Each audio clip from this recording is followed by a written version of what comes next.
sort of uniquely poised to be able to say, well, we want to do good in the world. We want to, have a positive global impact and build a business on that. And we can be a great business that does good. And those two things are really important to us. And they get to the assumptions, which are these are going to change.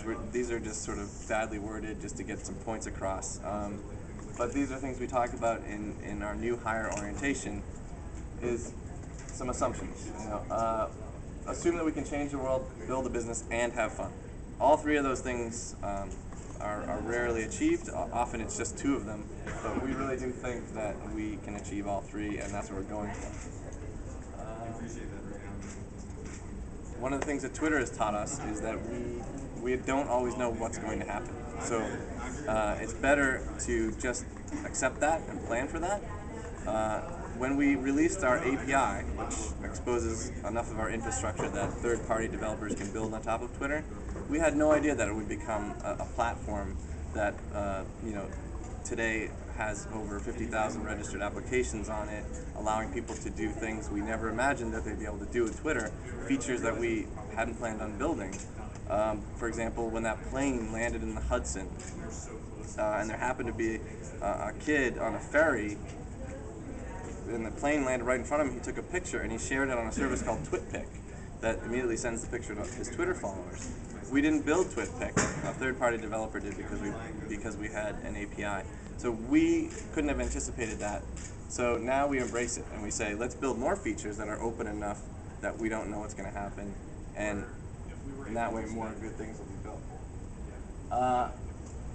This is fairly self-evident, but the idea that there's a creative answer to every problem, there's, one thing to keep in, that we always remind folks to keep in mind is that creativity is a renewable resource. You're not going to run out of it, so please feel free to spend as much of it as you want. Another thing that we always try to stress and keep in mind is that if you just look internally for answers to problems or questions, then you're limiting yourself, because there's a lot more smarter people outside this company than there are inside. I mean, that's not to say that people here aren't smart, but there's a lot of experts, there's a lot of great, talented and smart people out there. Let's look elsewhere for answers to our problems. This is one of those things that is obvious, but you do always have to remind yourself of it. If we will win if we always do things for our users first. So if there's ever a question of whether or not a feature is a good idea, you just ask yourself, is this a great thing for users, yes or no? If it's yes, you should build it. If it's no, then maybe it's not worth building. This is pretty obvious, but the part that's not written here is we can do better, or someone else is going to do better. So we should do better. And another assumption, the only deal worth doing is the win-win deal. I really like this one particularly because it's like a relationship with another person. If you're getting way more out of the relationship than the other person is, that relationship probably isn't going to last very long. We only do partnerships and deals with other companies where we both are getting something really valuable out of the relationship. And in that way, we know that the relationship is going to be productive and successful long term.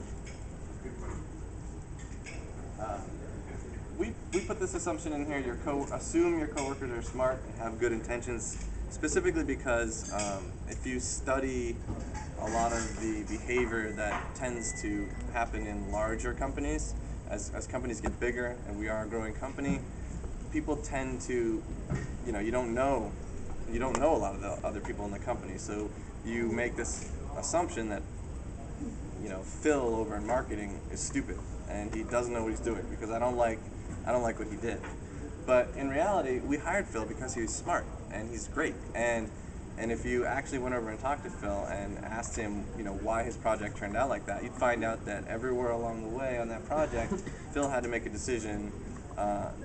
This wasn't ready, so he went to this, et cetera, and we're all in that same boat. So you always have to just assume and trust that your coworkers are smart and have good intentions.